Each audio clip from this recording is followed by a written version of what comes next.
Dios les bendiga, queridos hermanos. Una vez más estamos aquí en esta su pantalla de Betel Televisión y también de los otros medios que se unen en esta transmisión para llevar a cabo nuestra continuación de estudio bíblico sobre el libro de Apocalipsis. Hemos estado recibiendo distintas formas de comunicación de que está siendo de bendición este estudio que hemos llevado de este libro, y eso pues nos llena de gozo y de satisfacción. Este es el propósito que nos mueve, el poder edificar al pueblo de Dios. No pensamos de ninguna manera en establecer una opinión total y única. El libro mismo se presta para distintas formas de ver las cosas e interpretar, aunque sí hay líneas que están bien claras dentro de este libro que no pueden ser eludidas y que no pueden ser cambiadas. Eso sí lo tenemos claro. Pero también hay muchos aspectos que pueden estar en el debate, pueden estar en la interpretación, y eso es perfectamente admisible. Sin embargo, es bueno, sea cual fuere nuestra posición en cuanto al libro de Apocalipsis, el que tengamos un fundamento bíblico suficiente, entre más vasto mejor, unas conexiones bíblicas, porque la mejor interpretación de la palabra, no solo del libro de Apocalipsis, de toda la palabra de Dios, es la misma palabra de Dios. Y de esa manera es que queremos desarrollar. Hemos también pensado en algo más bien devocional, algo práctico, algo que llegue al pueblo de Dios, ese pueblo sencillo, ¿verdad? Y no en profundidades que nos vamos a perder todos. Esa es la idea principal de este estudio del libro de Apocalipsis. Así que gracias por estar con nosotros una vez más, y que Dios nos ayude para llevar a cabo este estudio del capítulo 16, que es el que sigue de este precioso libro. Pero antes vamos a orar. Padre, te damos gracias en esta hora, Señor, porque nos has permitido llegar una vez más a este momento hermoso y bendecido, que es el exponer tu palabra, el compartir tu palabra. Bendícenos, Señor, danos sabiduría, danos gracia para poder compartir esta palabra. Abre nuestro entendimiento y también el de cada uno de tus hijos que están allá, Dios mío, para escuchar y para recibir esta palabra en sus hogares, especialmente, Señor, en estos días en que estamos confinados un poco a nuestros hogares, Señor. Gracias te damos por todo lo que tú has hecho, y sobre todo gracias porque tu divina voluntad se cumple y aquellos designios tuyos se llevan a cabo, no importa lo que pase en este mundo. En el nombre de Jesús te suplicamos todas estas cosas. Amén. Leamos una parte del capítulo 16, después vamos a ir leyendo paso a paso, pero vamos a leer del versículo 1 hasta el versículo 7 en el nombre del Señor. Oí una gran voz que decía desde el templo a los 7 ángeles: id y derramad sobre la tierra las 7 copas de la ira de Dios. Fue el primero y derramó su copa sobre la tierra, y vino una úlcera maligna y pestilente sobre los hombres que tenían la marca de la bestia y que adoraban su imagen.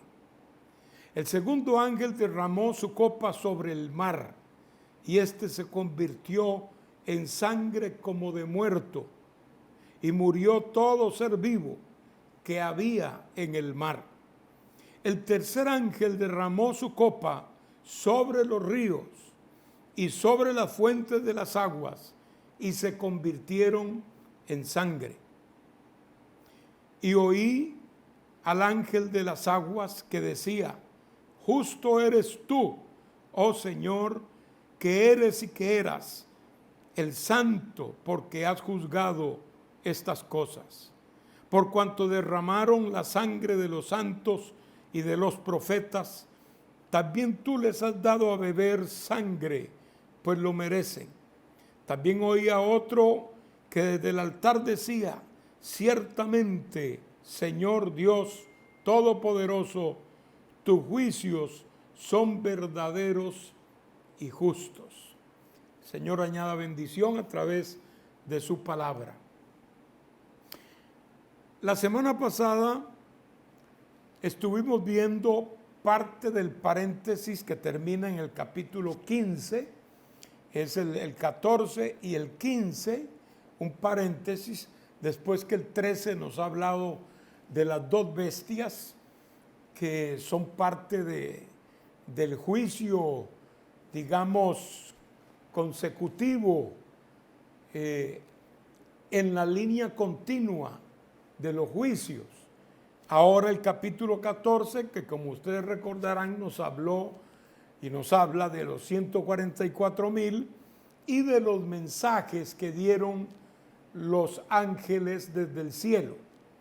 Desde las nubes, diríamos, eran visibles a los hombres en la tierra y dan esos mensajes, que son tres, que son mensajes, diríamos, los últimos mensajes evangélicos para todo pueblo, toda tribu y toda nación. Y luego viene esa visión del apóstol donde ve al Señor descendiendo en la nube blanca, en la señal del Hijo del Hombre, y ve algo particularmente interesante, ¿verdad? Cuando los ángeles predican y viene la última parte, que es cuando la tierra es cosechada. Eso lo llama la vendimia, en este caso de las uvas, representando que ya el tiempo del Señor recuperar la tierra, por decirlo así, a través de un juicio sobre la humanidad, ya está por darse.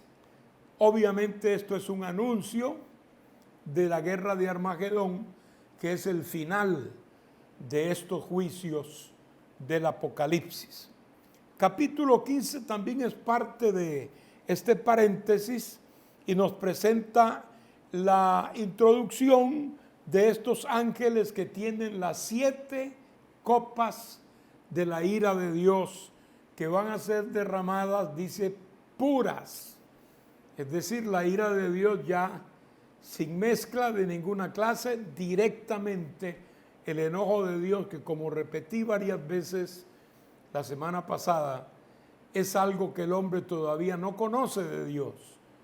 Todavía no conoce la indignación y la ira de Dios. De hecho, la misma Biblia lo dice, que nadie conoce el poder de su indignación y de su ira.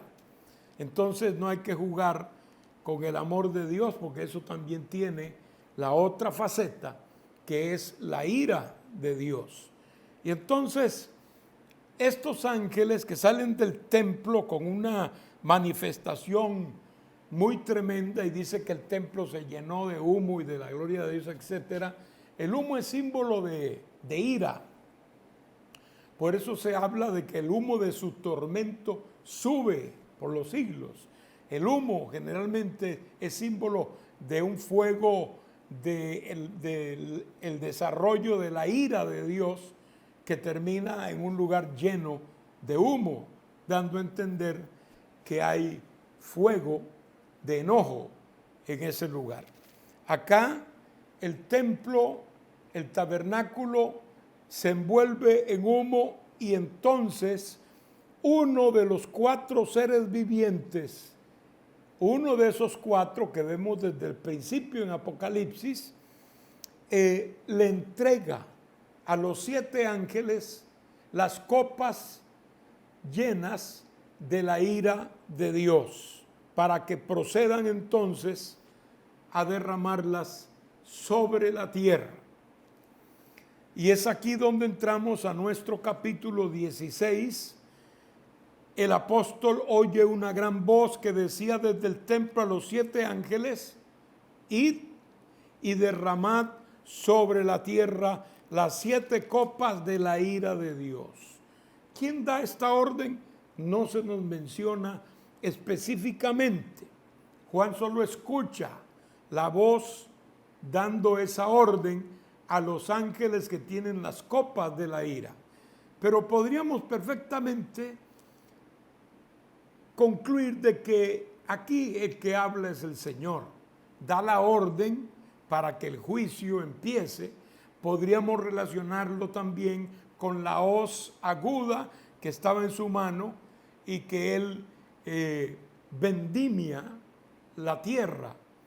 Acá su orden es: derramen las copas sobre la tierra. Y entonces algunos piensan que puede ser un ser celestial también, de estos que hay en el cielo, que hay muchos y que se nos presentan en Apocalipsis.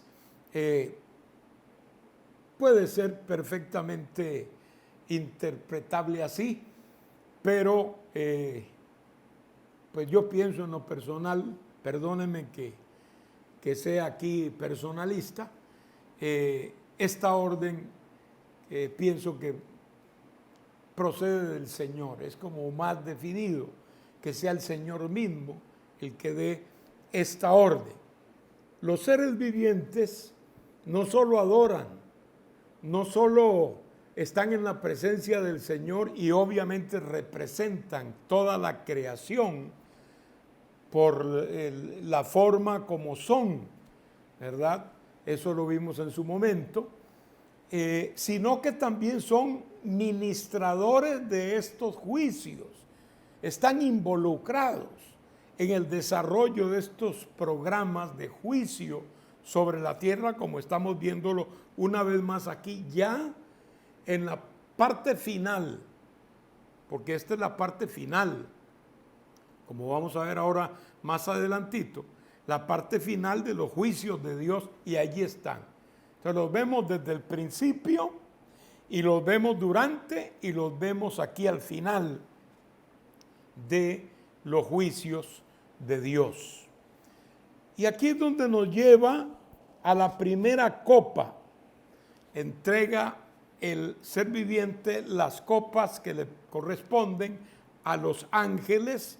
El primero va y dice la palabra que derrama la copa, derramó su copa sobre la tierra, y vino una úlcera maligna y pestilente sobre los hombres que tenían la marca de la bestia y que adoraban la bestia. Noten aquí, hermanos, cómo hay un juicio directamente sobre la gente que sigue a la bestia. De hecho, tienen su marca. Sale una úlcera maligna, dice aquí. Para nosotros podría ser tal vez como cancerosa, una cosa de esas.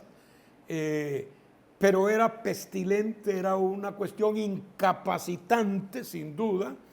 Imagínense si se ubica esa úlcera en las manos, pues incapacitaba a esa persona. Si se ubica en la frente, pues tal vez hasta la desfiguraba. De manera que esta úlcera le pone un freno a la raza humana.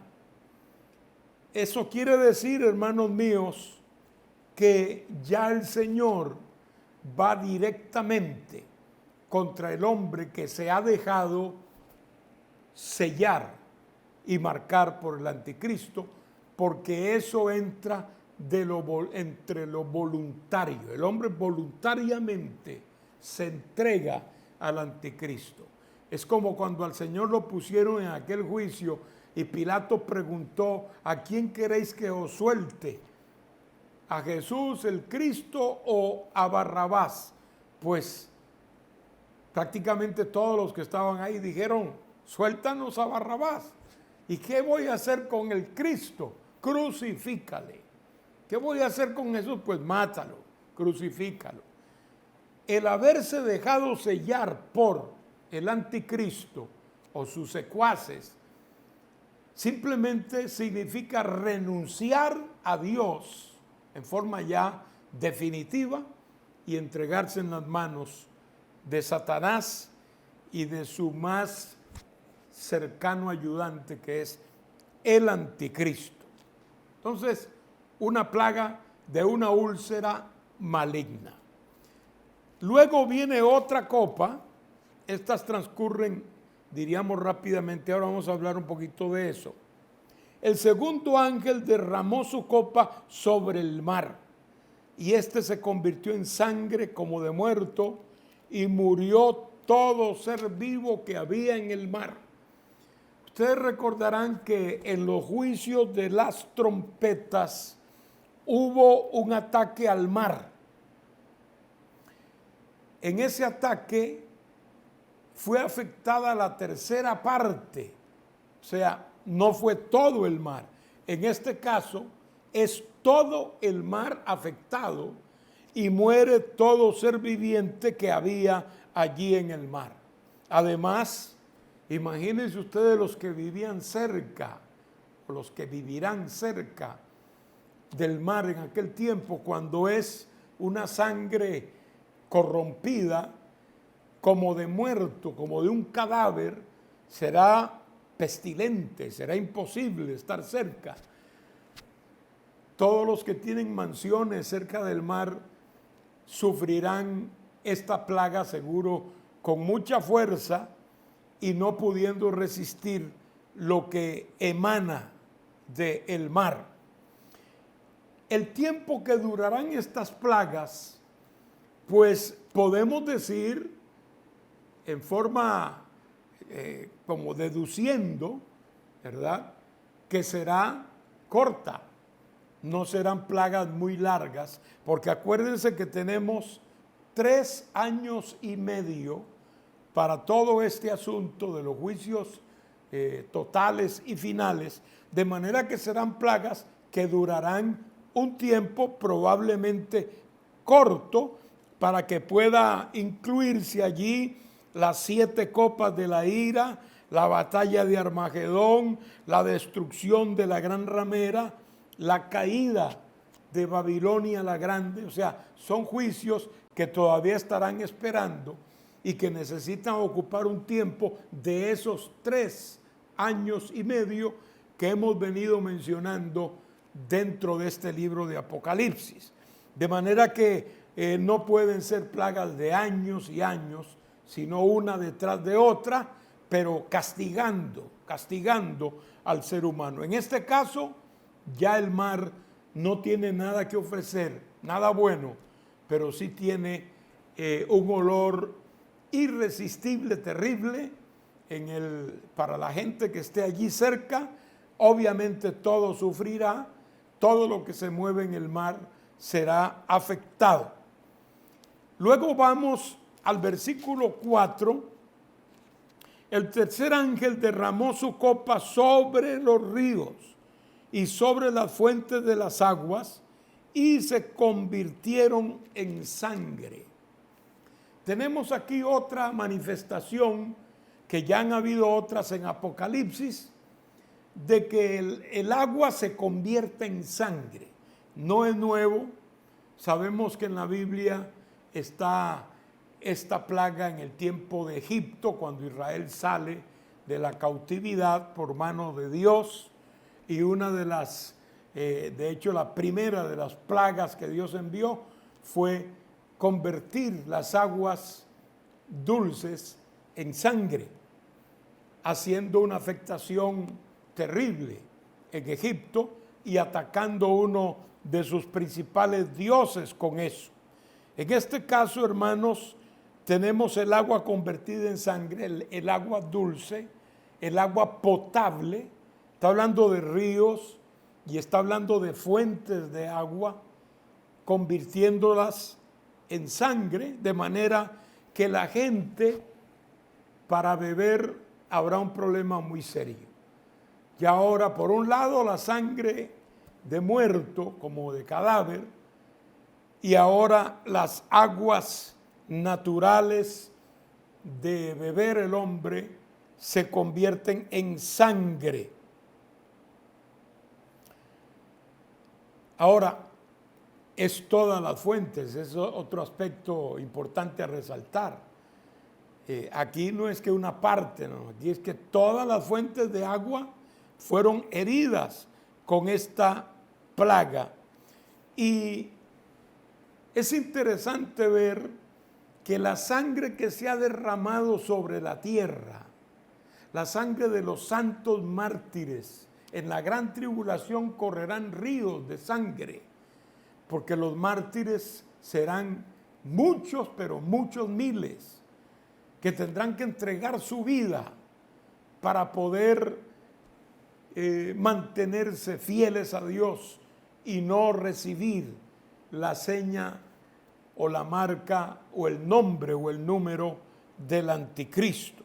De manera que morirán por miles y miles, además de otros que por razones del mismo juicio morirán. O sea, es una cosa que nunca ha habido, este derramamiento de sangre que habrá en el tiempo de los juicios finales de la gran tribulación. Ahí se habla de esto, ¿verdad? En el versículo que leímos, donde dice: por cuanto derramaron la sangre de los santos y de los profetas, también tú les has dado a beber sangre, pues lo merecen. Esto lo dicen ángeles de Dios. Hay personas que creen que Dios no puede hacerle daño a nadie, porque como dije, solo conocen el amor de Dios, solo conocen la misericordia de Dios. Esa es la forma como Dios se revela en el tiempo de la gracia, que es actualmente. Pero no quiere decir que Dios es solo eso. En la misma intensidad, Dios también es fuego consumidor. Entonces la gente no puede darse cuenta que sí Dios puede castigar y que Dios puede condenar. Oigo mucha gente cuando uno le habla del infierno, por ejemplo, que será un lugar de tormento, decir, no, es que Dios no puede ser así, Dios es muy bueno. Es una equivocación muy grave, porque eso les permite, como quien dice, seguir viviendo su vida. Y yo he oído muchas personas que hasta quieren y pretenden que Dios apruebe su forma de vida. Sean personas que no guardan ningún principio moral, menos espiritual. Sean personas que desafían a Dios en sus mandamientos, personas que roban, personas que insultan, personas que matan, y piensan que Dios, bueno, Él es tan bueno que no hay problema con Él. Oigo a algunas personas a veces por los medios decir, no, es que Dios es muy bueno, así que no hay problema con que el matrimonio lo inventemos de nuevo, lo reinventemos nosotros de nuevo, porque es el amor y el amor y el amor. Es un engaño del diablo, es un engaño satánico. Dios tiene sus principios. El cielo y la tierra pasarán, mas la palabra de Dios no pasará. Nadie debe pensar, es una equivocación grave, creer que Dios cambia de opinión aquí o allá, o porque lo dice fulano de tal, que es una persona importante o encumbrada o rica, o un sabio o un científico, pues entonces Dios le dice, ¿cómo no, colega? Está bien, eso sí está bien. Yo voy a cambiar porque tú lo dices. No, hermanos, no, Dios tiene un solo principio, una equidad siempre, una santidad siempre. Dios no cambia.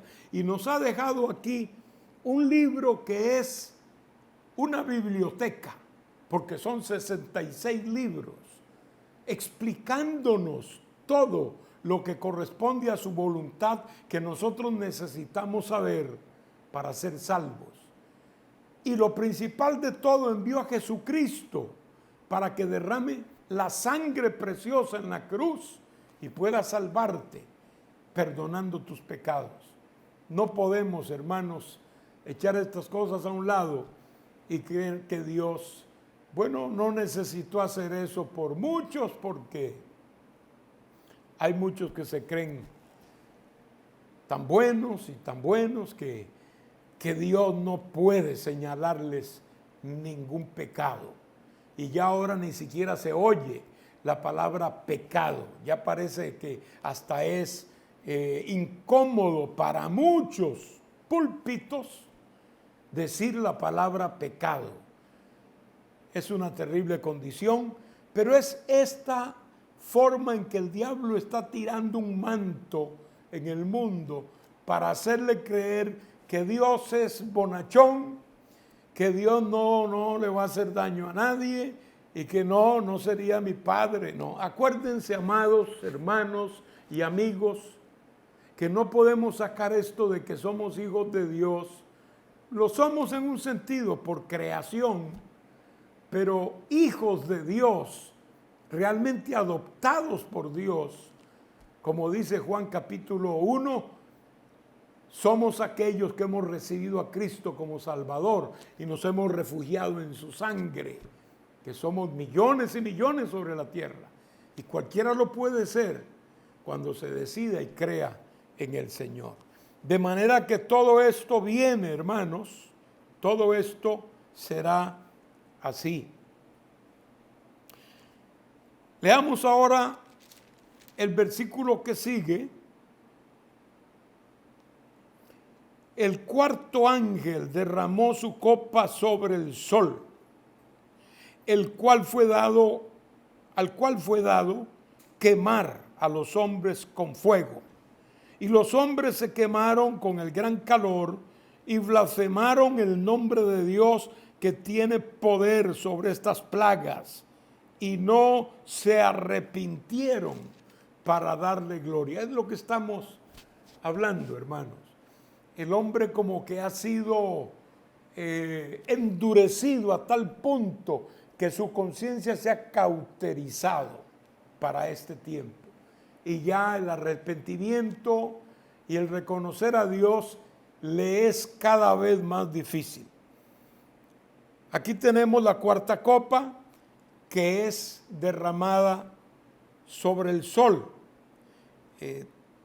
También el sol es afectado en el tiempo de las trompetas, como leímos en la cuarta trompeta, de hecho, y una parte del sol fue afectada, en este caso se oscureció. Quiere decir que afectó con frío a la raza humana. Pero acá es a la inversa. Acá el sol calienta. Y lo estamos viendo, ¿no? El sol como que calienta más ahora. Probablemente por la capa de ozono que está muy afectada. Pero acá lo que va a haber es un calor que prácticamente atormenta. Un calor que mata. Yo he estado en lugares muy calientes de 50 grados centígrados y es una cosa terrible. Usted no ve a nadie en la calle porque la gente está en una sombra, está en su casa, está tratando de esquivar el calor del sol. Pero acá no serán 50 grados, tiene que ser mucho más, porque dice la Biblia que el hombre recibirá quemaduras, el hombre será quemado con el calor del sol. En la Biblia se habla mucho de el día ardiente como un horno, refiriéndose al juicio de Dios. Está en la profecía que una parte importante de los juicios de Dios sobre la tierra tienen que ver con el calor del sol. La gente, me imagino, que no sabrán dónde meterse. Mucha gente se enfermarán y morirán solo por esta plaga. El sol será afectado de una manera terrible. y parece que hacia esa dirección es que ya vamos, porque yo me acuerdo que antes se podían asolear los niños recién nacidos. De hecho, se les recomendaba, y todavía lo hacen, ¿no?, los médicos, recomendar que las madres asolen a sus hijos. Pero yo me acuerdo antes que las madres salían y tenían en sus faldas o en sus regazos a un niñito, una niñita recién nacido, y estaba ahí recibiendo los rayos del sol. Ahora ya no se puede hacer eso. Se dice que hay un peligro grave, especialmente tratándose de un niño, exponerlo al sol. Pero en aquel tiempo realmente el sol se volverá enemigo. Pero la reacción del hombre no fue de arrepentimiento. Mire lo que dice acá, hermano. Y los hombres se quemaron con el gran calor y blasfemaron el nombre de Dios, que tiene poder sobre estas plagas, y no se arrepintieron. No solamente no se arrepintieron, perdón, sino que blasfemaron. O sea, estaban enemistados con Dios. No querían saber nada de Dios. Sin embargo, podemos entresacar entre esta experiencia de la reacción del hombre el hecho muy importante de que ya para este momento el hombre entenderá que no es la suerte, que no son efectos de la naturaleza, que no es cuestión de una estación un poquito más caliente que la otra, no, sino que se dan cuenta que Dios los está castigando, que la mano de Dios está ahí. Muchos quizás hasta habrían oído de estos juicios y ahora como que dicen, sí, Dios nos está pegando, Dios nos está castigando. Y aquí vemos que conforme transcurren los juicios, todavía más caen en la conciencia de que no es una cuestión al azar lo que está pasando en el mundo, sino la intervención del juicio divino cayendo sobre la raza humana. Así que tenemos ya un mar hecho como sangre de muerto. Tenemos las fuentes de las aguas heridas también, aguas convertidas en sangre. Tenemos luego allí úlceras que caen sobre los hombres en un dolor y un sufrimiento terrible. Y tenemos, como hemos visto, ¿verdad?, esto último que es el calor del sol matando, quemando al ser humano. Aquí saben que es Dios, repito, el que está actuando. ¿Qué puede hacer el ser humano en una tierra así? Aquí hasta donde vamos. ¿Qué puede hacer el ser humano? El ser humano no tiene poder sobre el sol, no tiene poder sobre las estrellas, no tiene poder sobre el aire, no tiene poder sobre esas cosas que Dios nos ha dado. Hay gente que dice que nada es gratis en la vida, probablemente haciendo alusión al materialismo rampante que existe en el mundo de hoy. Pero sí hay muchas cosas gratis, hay muchas cosas gratis que las da Dios, gratis, el sol, por ejemplo, con sus beneficios, el aire, que es vital. Ninguno de nosotros puede vivir 5 minutos sin aire, es vital. El agua misma, naturalmente hablando, es gratis, Dios la da, la entrega. Lo que cobran probablemente sea el trabajo de darle potabilización, de conducirla, etcétera, etcétera. Pero aún así, el agua que es vital, sin la cual tampoco podríamos existir, el Señor nos la da gratis.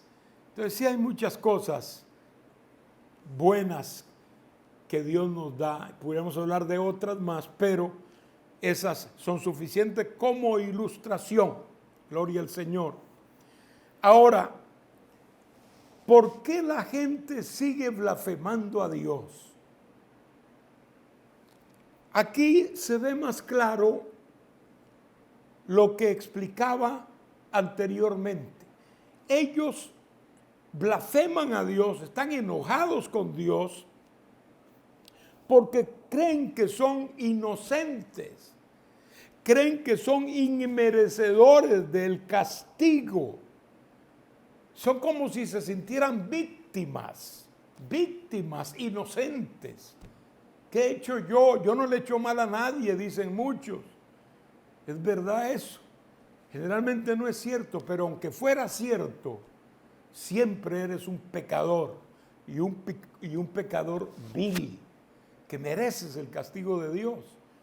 Escapa del castigo aceptando al Señor, buscando a Dios de verdad.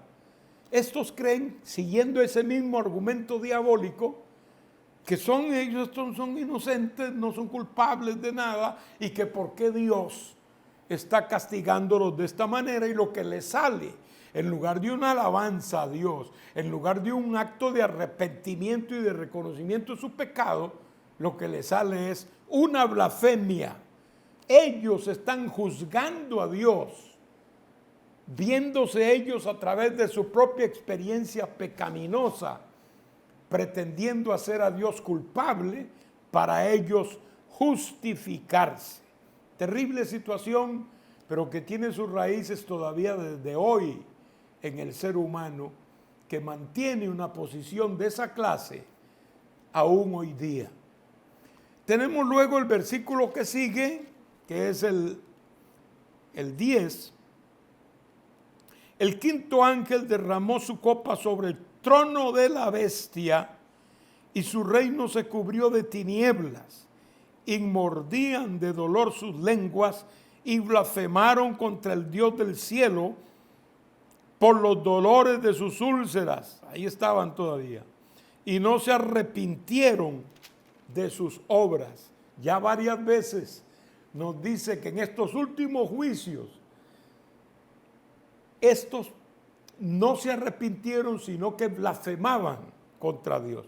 Aquí está la quinta copa, en la cual dice aquí que es derramada sobre el trono de Satanás y de la bestia, del anticristo.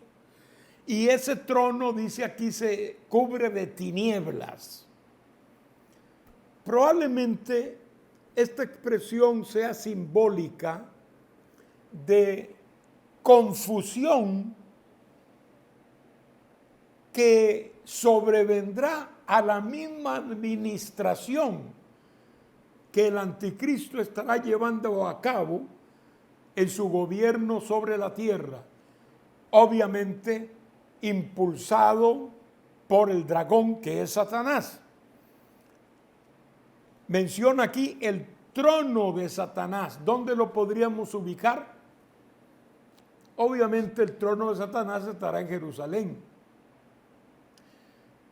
El trono de Satanás sería el mismo del anticristo, que es el centro de gobierno del anticristo. Acuérdense que el anticristo será un imitador de Cristo.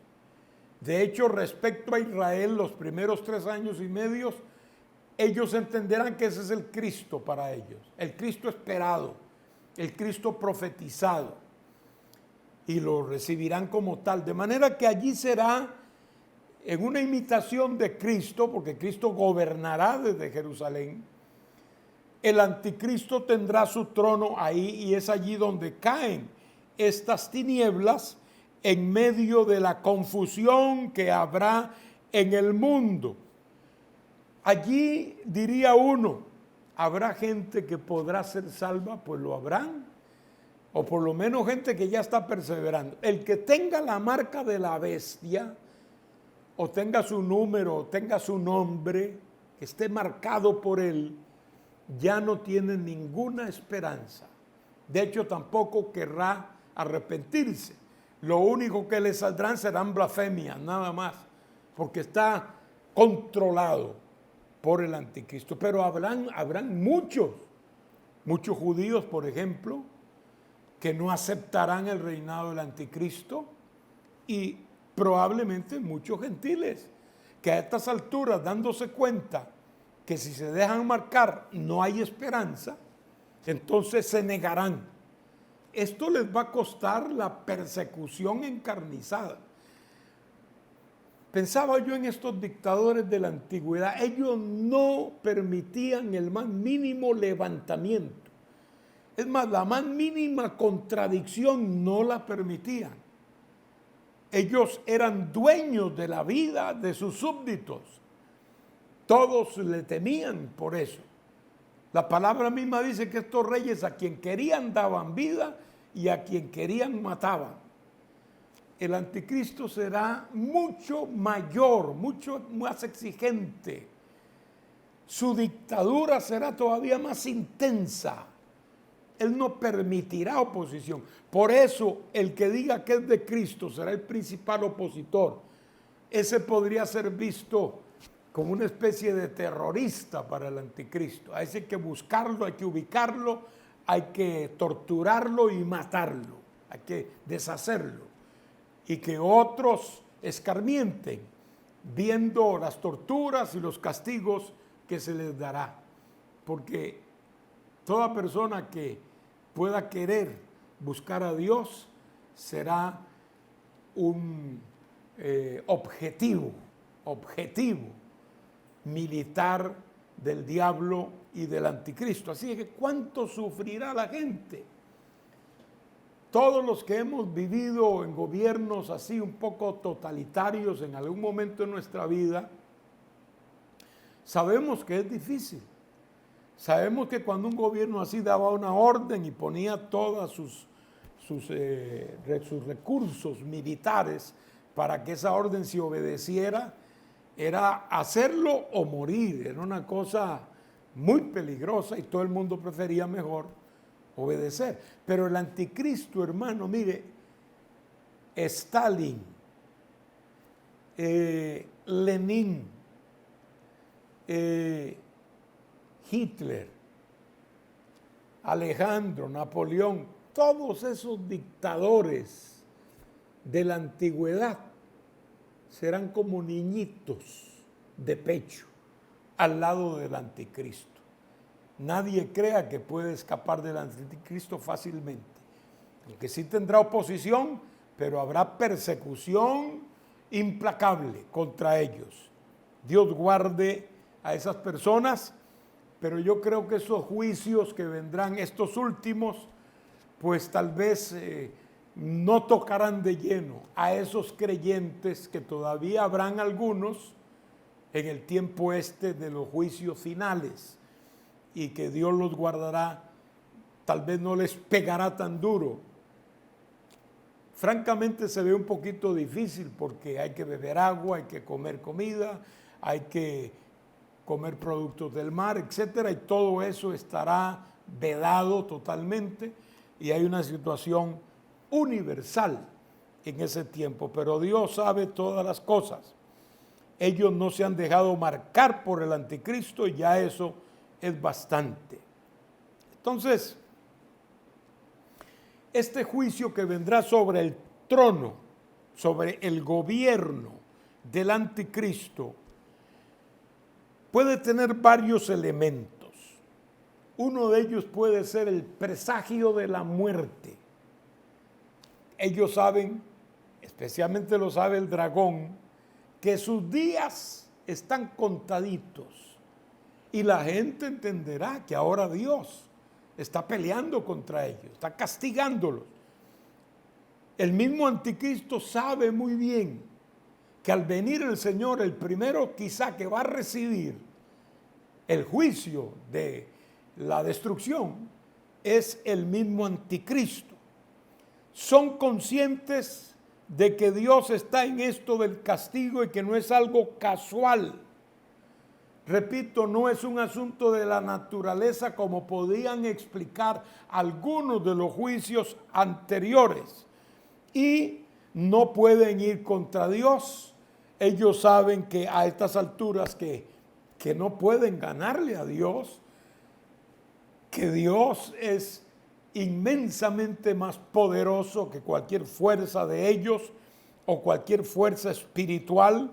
Ya están dándose cuenta. Además de eso, hay dolores irresistibles, como nos dice aquí los dolores de esas úlceras.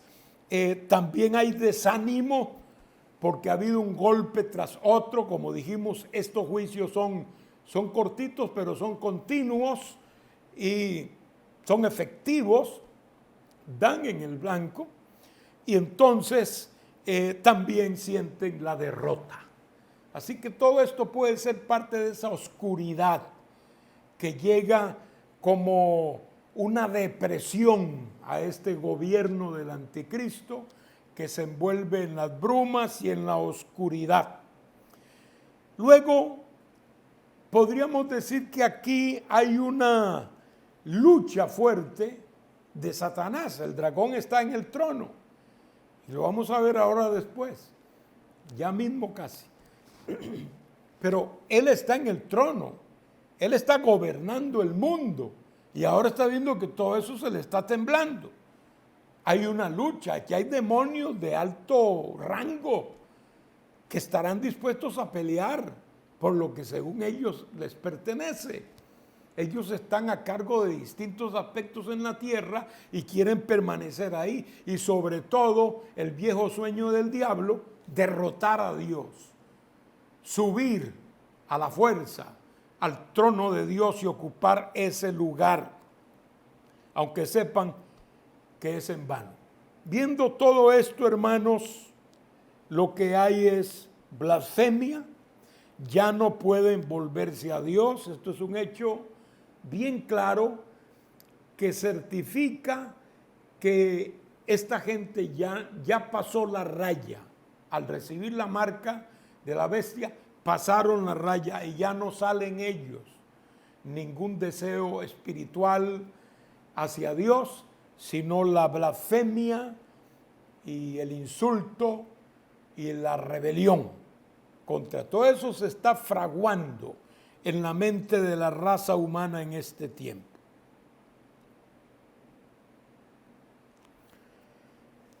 El otro pasaje que tenemos aquí, el sexto ángel, versículo 12, derramó su copa sobre el gran río Éufrates, y el agua de ésta se secó para que estuviese preparado el camino a los reyes de Oriente. Eso es un detalle estratégico. El río Éufrates es un río muy importante, muy grande, 2.700 kilómetros, pasa por 3 países distintos que incluyen Turquía, Irak, Siria. Es un río muy importante, es uno de los 4 que regaban el Edén antiguamente y todavía sigue siendo importante. Es un río caudaloso, profundo, ancho y un obstáculo natural insalvable. Divide Occidente de Oriente, de manera que también por eso es estratégico. El hecho de que esté seco, de que lo seque Dios en medio de este juicio, preparando algo. Dios lo seca estratégicamente, ahí lo dice, para que quede preparado el paso a los reyes de Oriente. En la Biblia se habla mucho de los reyes de la tierra y hasta se menciona en muchísimas ciudades y países, pero es la única vez que se dice reyes de Oriente, ubicándolos exactamente al oriente de Israel. ¿Y qué hay al oriente de Israel? Bueno, allí están los países orientales en relación a Israel, como por ejemplo de Asia. Estamos hablando de China, de India, de Japón, de Birmania. Estamos hablando de Turquía, de Arabia, de Irán, de Irak, de Afganistán, bueno, y muchos más, o varios más. Todos estos dan al oriente de Israel. Póngase a pensar, hermano y amigo, que todos estos países, todos, y los que falta mencionar también, son enemigos de Israel. Y no solamente son enemigos de Israel, son anticristianos también. Generalmente hablando u oficialmente hablando, son países anticristianos. Casi siempre lo que es anticristiano también es antijudío, por el hecho de que el cristianismo tiene sus raíces en la religión judaica de Israel, de manera que estas cosas están relacionadas y nosotros los cristianos lo sabemos perfectamente. Entonces hay un odio visceral, a veces un odio incomprensible hacia Israel, y estos países todos lo tienen. Así que nada más tienen que oír una media convocación del anticristo que gobernará e influenciará toda esa parte del mundo para decir vengan, y allí ellos ya tienen todo listo. Porque para un ejército y una multitud de soldados, con toda su logística, el cruzar un río como el Éufrates es una cosa seria, es un elemento formidable para cruzarlo y para franquearlo.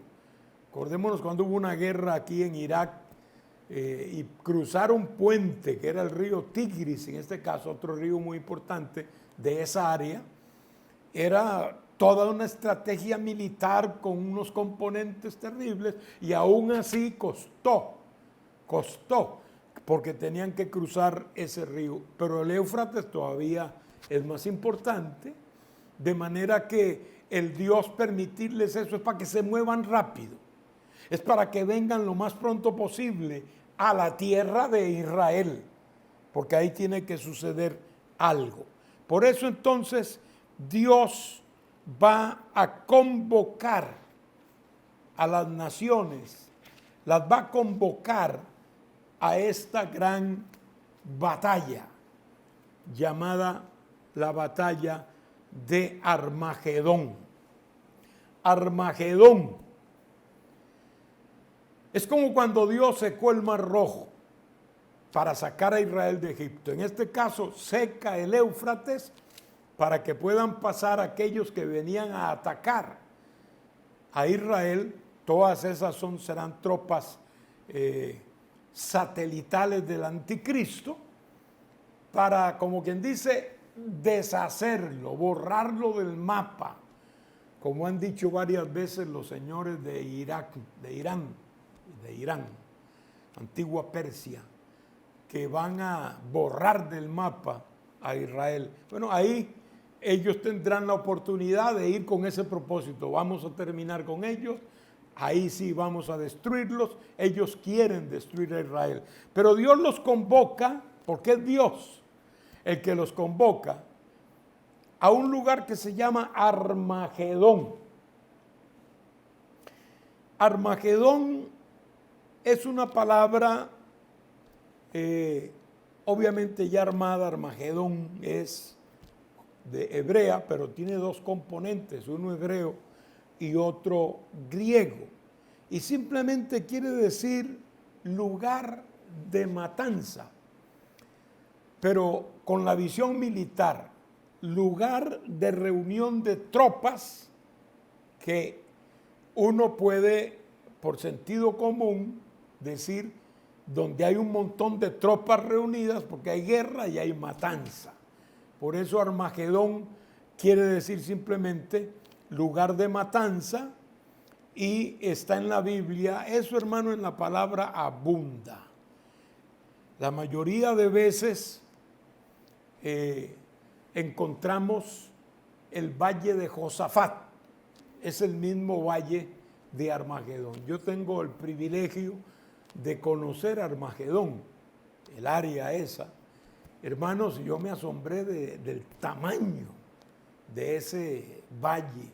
O sea, es una cosa que, como si uno estuviera viendo el mar a uno y a otro lado, se extiende. Ahí han habido guerras históricas, no es solo esta. Han habido muchas guerras históricas, bíblicas y no bíblicas. Grandes ejércitos escogieron ese lugar para enfrentarse, y allí es donde Dios convocará, porque es Dios el que convoca al final de cuentas a los ejércitos de la tierra para congregarlos con este propósito. Y es aquí donde encontramos que en medio de esa oscuridad en que está el reino del anticristo, surge lo que dice en el versículo 13: y vi salir de la boca del dragón y de la boca de la bestia y de la boca del falso profeta 3 espíritus inmundos a manera de ranas, pues son espíritus de demonios que hacen señales y van a los reyes de la tierra en todo el mundo para reunirlos a la batalla de aquel gran día del Dios Todopoderoso. Y luego hay aquí insertado esto: he aquí yo vengo como ladrón, bienaventurado el que vela y guarda sus ropas, para que no ande desnudo y vean su vergüenza. Y lo reunió en el lugar que en hebreo se llama Armagedón. Esto no es un invento de ninguna religión y obviamente no es un invento de predicadores como algunos a veces nos juzgan. Esto está en la Escritura, hermanos, en una forma muy clara. Hay muchas escrituras que nos hablan de este asunto de Armagedón. Joel capítulo 3, versículo 2: reuniré a todas las naciones y las haré descender al valle de Josafat, y allí entraré en juicio con ellas a causa de mi pueblo y de Israel mi heredad, a quien ellas esparcieron entre las naciones y repartieron mi tierra. Cuando uno va a Zacarías capítulo 14, que es una profecía del futuro de Israel, nos dice: porque yo reuniré a todas las naciones para combatir contra Jerusalén, y la ciudad será tomada, y serán saqueadas sus casas y violadas las mujeres, y la mitad de la ciudad irá en cautiverio, mas el resto del pueblo no será cortado de la ciudad. Después saldrá Jehová y peleará con aquellas naciones como peleó en el día de la batalla. Y se afirmarán sus pies en aquel día sobre el monte de los olivos, que está enfrente de Jerusalén al oriente, y el monte de los olivos se partirá por en medio hacia el oriente y hacia el occidente, haciendo un valle muy grande, y la mitad del monte se apartará hacia el norte y la otra mitad hacia el sur. Esta palabra, hermanos, nos dice que cuando el Señor venga, vendrá como uno que viene a hacer guerra, como uno que viene a combatir. Y nos está hablando, como podemos ver claramente, de estos tiempos finales. Entonces, esto que dice el Señor, he aquí yo vengo pronto, debemos resaltar que primero no es para la iglesia, porque la iglesia ya casi 7 años antes ha sido arrebatada, pero es para los que estén perseverando en ese tiempo, que necesitarán una palabra de aliento sin duda alguna. Esta palabra será para ellos un gran bálsamo. Pero lo otro que podamos resaltar es el decir yo vengo. O sea, como que está en tiempo presente. Muchas veces el Señor habla de su venida en forma futura, vendré, etc. Pero acá dice yo vengo, como quien dice ya esto es ya. O sea, no es que van a esperar mucho tiempo, es que ya yo vengo. Muy importante por el tiempo precisamente ya contadito que tendrá en este tiempo las personas. Podrían decir, bueno, si hay que sufrir y hemos sufrido ya un tiempito, pues bueno, nos falta poco, y muchos lo harán precisamente con esta palabra de aliento que tendrán.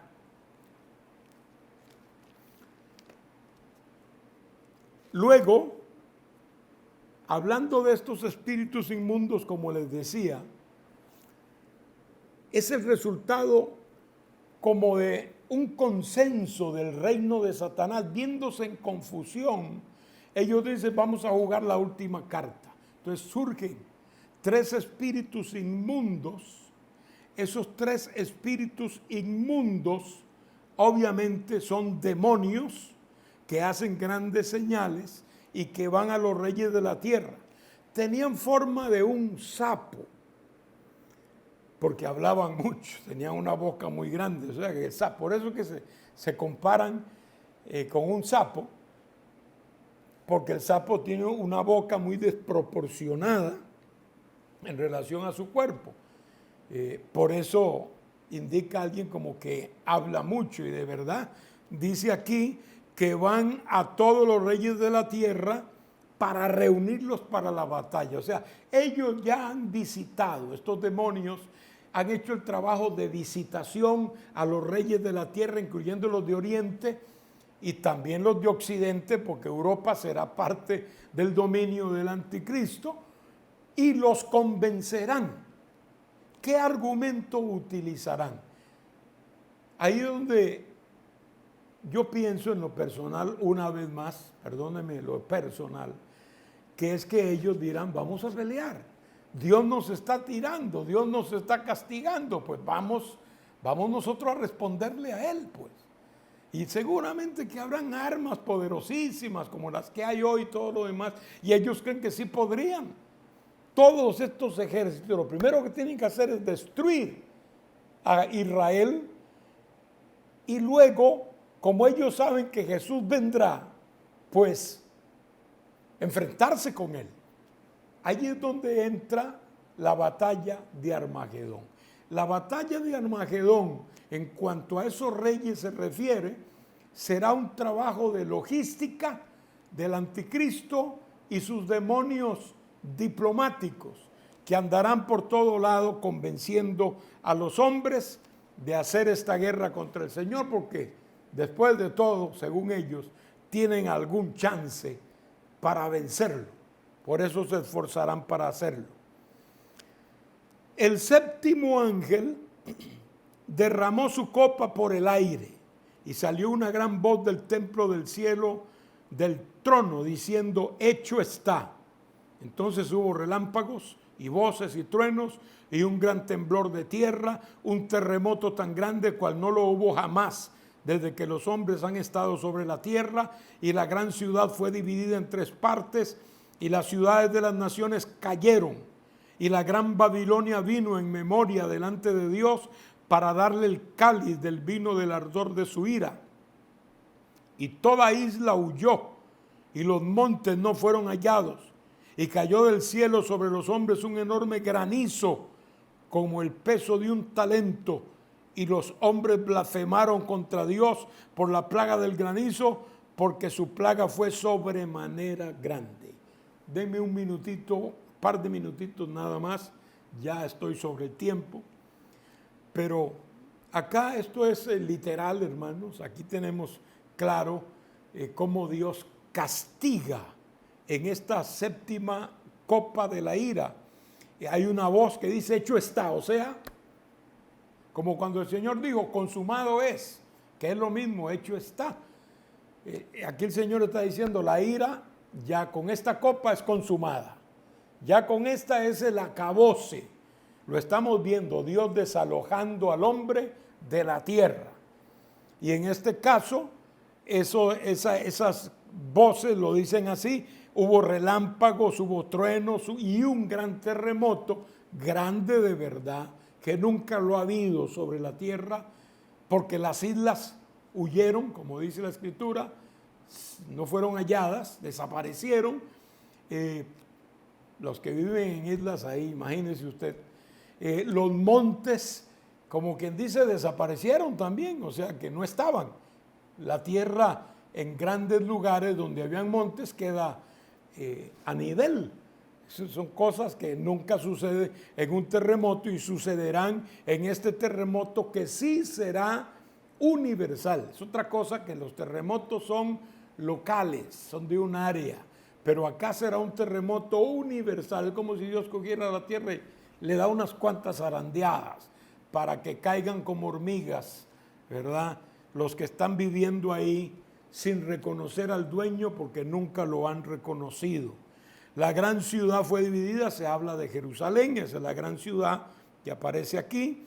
Y también vino a memoria de Dios la gran Babilonia, que tiene el capítulo 17 y 18, lo vamos a estudiar, ahí habla de Babilonia, ¿verdad? Y toda isla huyó y cayó del cielo con broche de oro un granizo que pesaba un talento. ¿Sabe cuánto es un talento, amado y amada? Un talento judío son 50 kilos.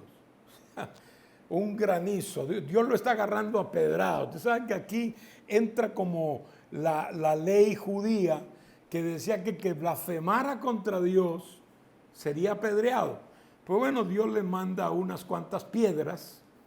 Unas cuantas estoy diciendo yo, ¿no? Pero el granizo, eso tiene que ser una lluvia de granizo sobre la tierra, dando como el final a muchos, porque a nadie le cae un granizo de casi 100 libras y queda de pie, ¿no? La destrucción sería terrible. Hace poco vi una lluvia de granizo como el tamaño de una pelota de béisbol y hizo desastres. Una ciudad donde cayó. Los carros, la gente tuvo que correr y protegerse porque estaban cayendo esas piedras encima de ellos. Imagínese usted una de casi 100 libras, hermano, y que sea tupida esa lluvia de granito.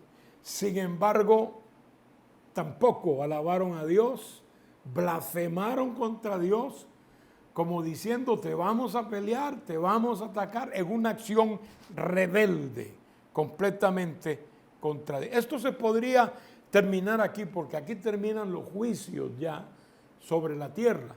Ya de aquí el hombre queda desalojado, como vamos a ver. Pero hay allí, digamos, Dios le da un acercamiento al asunto de Babilonia en el capítulo 17 y 18. Vamos a verlos próximamente, si Dios lo permite. Ya esto es parte de lo anterior, porque Babilonia está ahí, se menciona dentro de los juicios, pero aquí nos lo amplía, nos lo agranda. Eso es lo que hace el capítulo 17 y 18, hablando de las dos Babilonias, ¿no? La Babilonia literal y la Babilonia espiritual. De eso hablaremos la otra semana, si Dios nos lo permite. Y ya después entramos al capítulo 19, que ya nos habla de la segunda venida de Cristo, arrebatando su iglesia, viniendo con su iglesia y estableciendo el milenio aquí en la tierra. Eso es consecuencia, eso ocurre después de los juicios, ¿verdad? Que terminan aquí, como dije. Y el capítulo 20, que, pues bueno, ya ahí entramos al milenio. Vamos a ver algo sobre el milenio en ese momento. Así que estamos ya, hermanos, en la parte final del libro de Apocalipsis. Perdónenme que hoy me tomé unos minutitos más, pero no quería dejar el capítulo sin terminar. Que Dios me les bendiga, hermanos, Dios me les guarde y podamos seguir perseverando en el camino del Señor. No le haga caso al diablo, hermano. La mejor decisión es seguir a Jesucristo. La mejor decisión es agarrarlo con todas nuestras fuerzas y permanecer en Él. Oremos. Padre, en el nombre de Jesús, te damos gracias por tu infinita bondad. Nos has mantenido firmes hasta el día de hoy. Ayúdanos a seguir así, Padre. Ayúdanos a avanzar como un ejército tuyo, Señor, contra la hueste del mal. Ayúdanos a encontrar formas de servirte, de alabarte y de adorarte en estos días irregulares, Padre.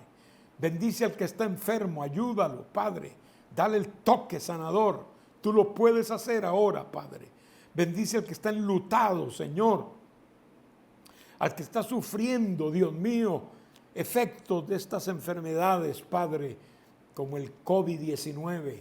Deshace toda obra del diablo, Señor, y permite que pronto el mundo pueda ver una luz al final del túnel respecto a esto. Nos encomendamos todos en tus manos, Padre, en el nombre de Jesucristo. Amén y amén. Dios me les bendiga, amados.